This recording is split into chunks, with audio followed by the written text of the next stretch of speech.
Who is responsible for the Congo War? It might not sound true until you know the details, but the West is responsible for perpetuating the Congo War. It is known to all that the West loves to continue wars and proxy wars, where Rwanda becomes the main figure and exploits Congo, allowing the West to gain a free advantage. But why is no one stopping the West? Has it concealed its intentions from everyone? Well, not from everyone, especially from you, after you watch this video. So, let's get started.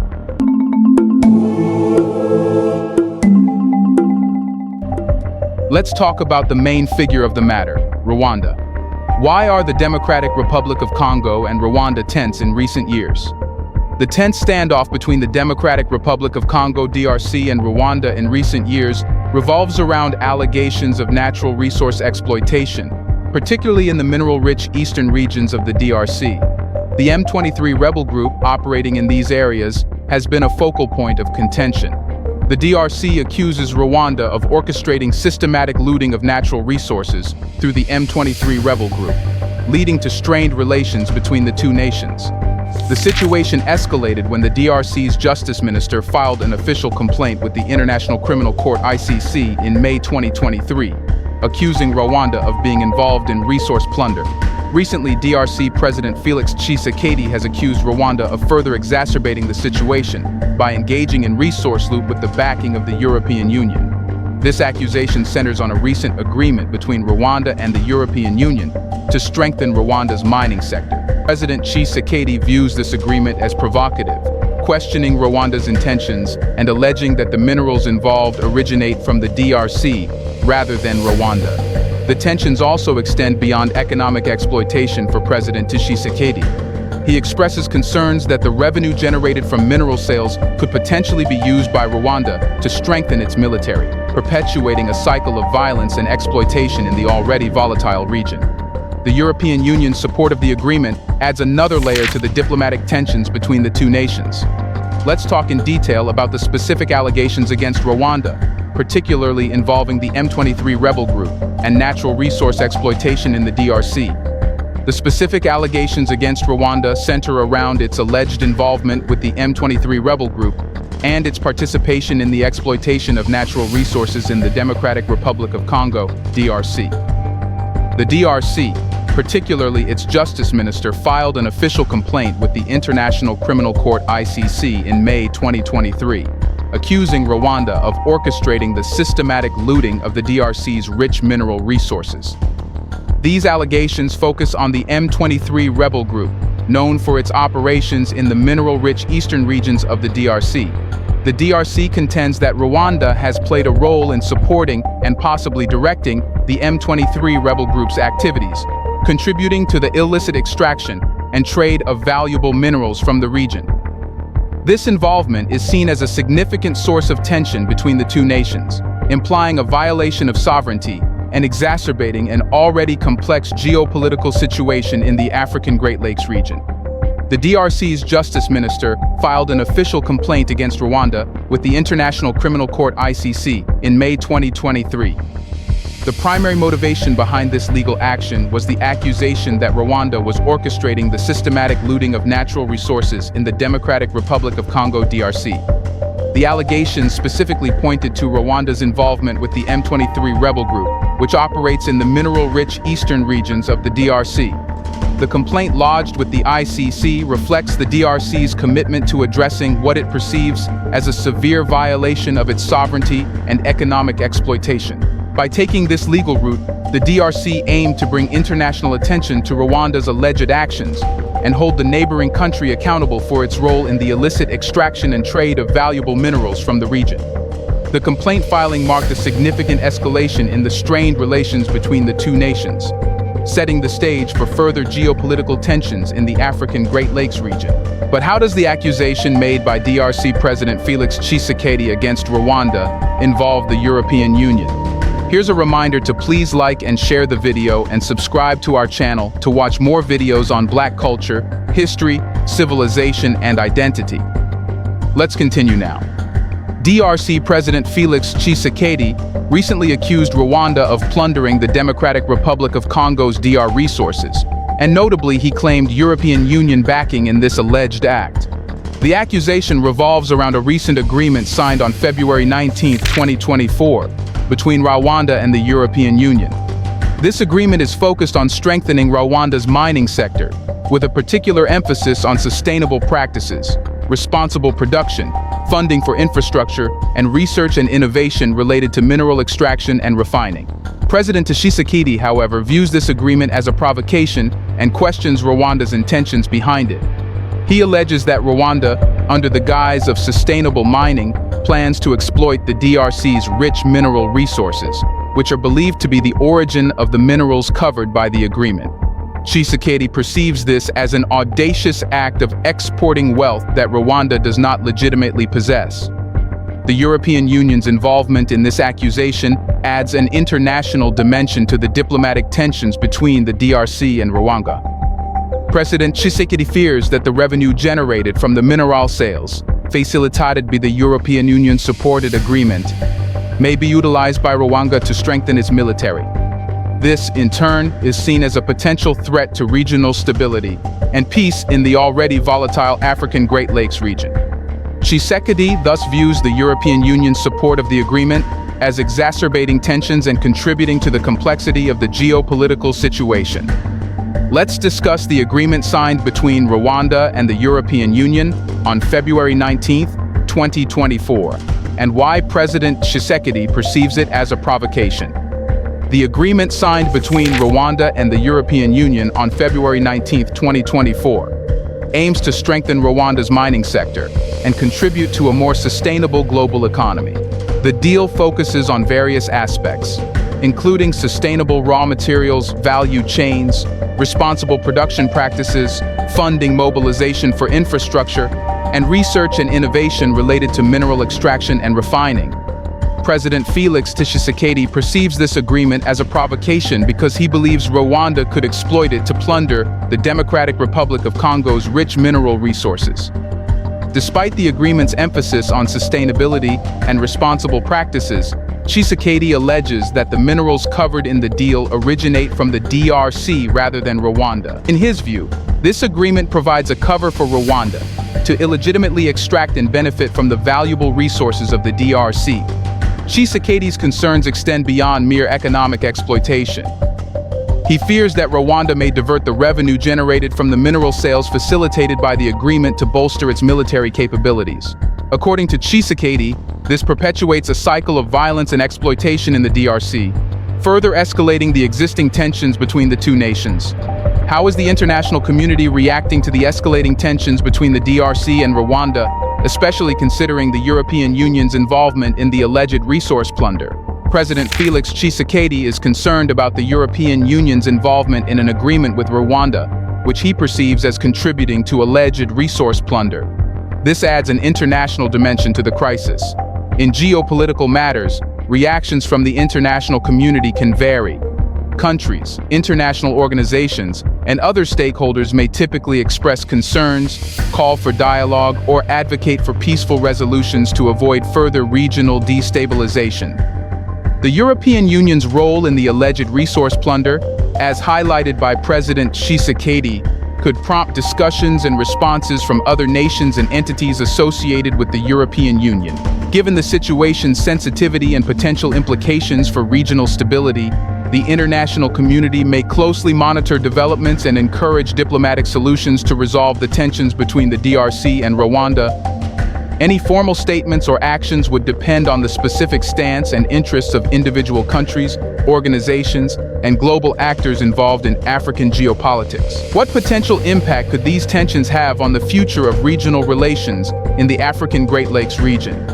The tensions between the Democratic Republic of Congo, DRC, and Rwanda have the potential to significantly impact the future of regional relations in the African Great Lakes region. Escalating tensions between the DRC and Rwanda can contribute to heightened regional instability. The involvement of rebel groups, such as the M23 rebel group, and allegations of resource plundering can exacerbate existing conflicts and create an environment prone to further violence. The strained relations between the two nations may lead to a breakdown in diplomatic ties, hindering collaboration on regional issues. This, in turn, could impact efforts to address shared challenges such as security, economic development, and cross-border cooperation. The accusations of resource plundering and economic exploitation could have economic repercussions for both nations. Disruptions in trade and economic cooperation may arise, affecting the livelihoods and prosperity of the people in the region. The potential for increased conflict and instability may lead to humanitarian crises, displacing communities and placing additional strain on regional resources. The impact on civilians, especially those in conflict zones, could be severe. The European Union's involvement brings an international dimension to the crisis. Depending on how the situation unfolds, it will prompt responses and interventions from other international actors, potentially shaping the dynamics of regional relations. What can be done to solve the conflict between Rwanda and Congo? Encourage direct and open diplomatic dialogue between the leaders of Rwanda and the DRC. The meeting between Presidents Felix Tshisekedi and Joel Loreno is a positive step, and continued diplomatic engagement is crucial for understanding each other's concerns and finding common ground. Engaging in regional organizations, neighboring countries, and international bodies to mediate the conflict will help. Neutral third-party facilitators can provide a platform for constructive discussions and help build trust between the conflicting parties. Identifying and addressing the root causes of the conflict, including historical grievances, economic disparities, and territorial disputes, will also be helpful.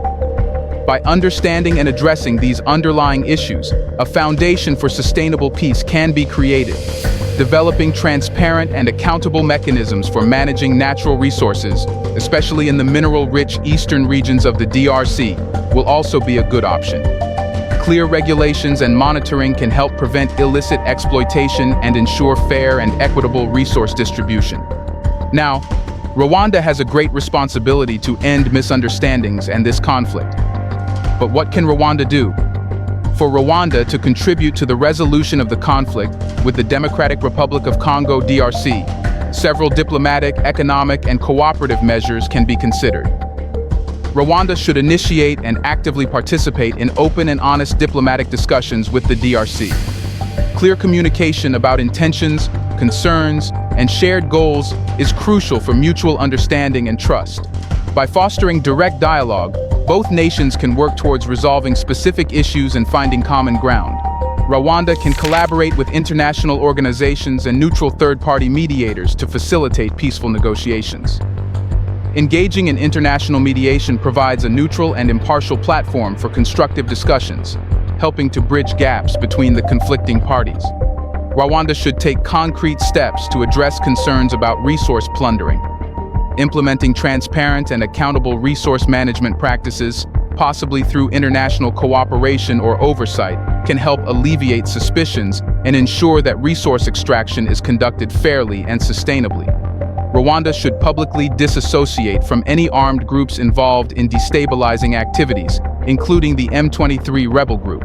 A clear public stance against supporting or being involved in such groups is essential for building confidence and demonstrating a commitment to regional peace. Rwanda can contribute to humanitarian assistance efforts in regions affected by conflict in the DRC, offering support to displaced populations and communities facing the impact of instability showcases Rwanda's commitment to regional stability and human well-being. Rwanda can collaborate with the DRC on security initiatives to address shared concerns. Joint efforts in intelligence sharing, counterterrorism, and border security can contribute to regional stability and reduce the potential for conflict. Rwanda should actively participate in reconciliation initiatives at various levels. This may include supporting cultural exchange programs, educational projects, and truth and reconciliation processes to foster understanding and trust between communities. Rwanda can contribute to economic development initiatives in the DRC, focusing on projects that promote sustainable growth, job creation, and poverty reduction can establish common economic interests, fostering improved relations between the two nations. Rwanda can advocate for and actively engage in regional cooperation efforts. Diplomatic initiatives encouraging collaboration on shared interests, such as infrastructure development, trade, and environmental sustainability, can contribute to overall stability in the African Great Lakes region.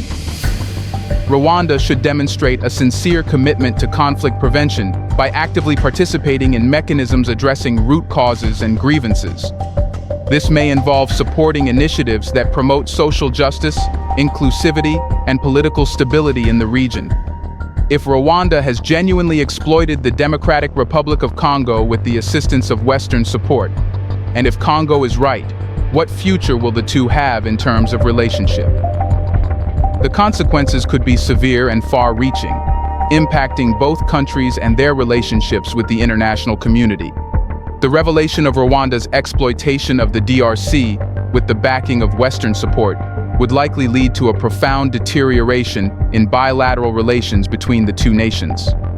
Trust would be shattered, and the affected populations in the DRC could harbor deep resentment. The exploitation could exacerbate tensions within the African Great Lakes region, straining relations with neighboring countries.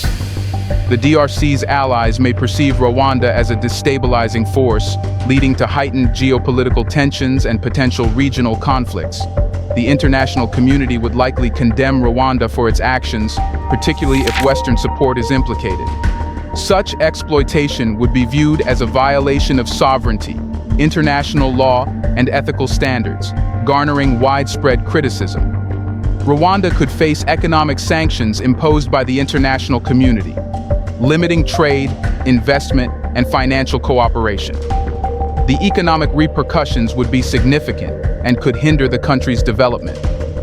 The exploitation could exacerbate humanitarian crises in the DRC, leading to displacement, violence, and economic instability. Rwanda may face international pressure to address the resulting humanitarian concerns and assist affected populations. The actions could lead to increased security challenges, including the rise of armed conflicts and rebel groups. Exploiting resources could prompt military interventions or peacekeeping efforts if perceived as a threat to regional stability. Rwanda may face diplomatic isolation as nations distance themselves from a country engaged in such exploitative practices. Rebuilding diplomatic relations would be a prolonged and challenging process. Individuals and entities involved in the exploitation could face legal consequences, including investigations by international bodies or tribunals. Legal actions could lead to sanctions, travel restrictions, and international legal proceedings. The Western nations implicated in supporting Rwanda's exploitation would also face international scrutiny and condemnation. Their reputation as advocates for human rights, ethical governance, and international cooperation could be severely damaged. Rebuilding relations between Rwanda and the DRC, as well as with the international community, would require transparent investigations, accountability measures, and genuine efforts to address the root causes of the conflict. Truth and reconciliation processes may be necessary to foster understanding and trust. Why would the West want to exploit Congo if the accusations are true? The West targets a weak or politically vulnerable nation to exploit its resources. The DRC, which has experienced internal conflicts and political instability, is a convenient target for resource exploitation. Choosing a proxy such as Rwanda allows the West to distance itself from direct involvement in resource exploitation. This outsourcing strategy provides a layer of plausible deniability and helps avoid direct international scrutiny or accountability. The DRC is rich in natural resources, including minerals vital for modern industries. If the West seeks to secure a consistent and inexpensive supply of these resources, it will exploit a weaker nation through a proxy to maintain control without direct involvement. Exploiting the DRC's resources through a proxy like Rwanda could grant the West considerable influence over regional dynamics. Controlling key aspects of the DRC's economy could shape political and economic outcomes in the African Great Lakes region. Exploiting a nation facing internal conflicts, such as the DRC, allows the West to capitalize on the political instability and weaknesses within the country, making resource extraction more feasible. So, the accusations are not baseless.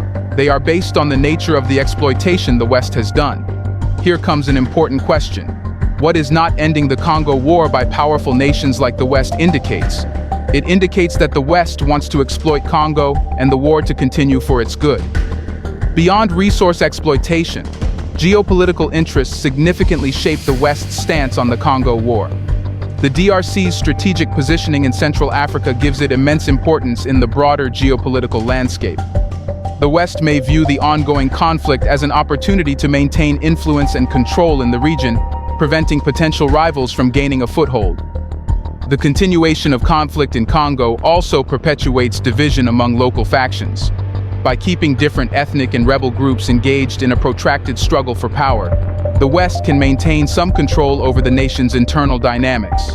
This strategy, reminiscent of colonial-era divide-and-rule tactics, enables external actors to manipulate internal conflicts to their advantage.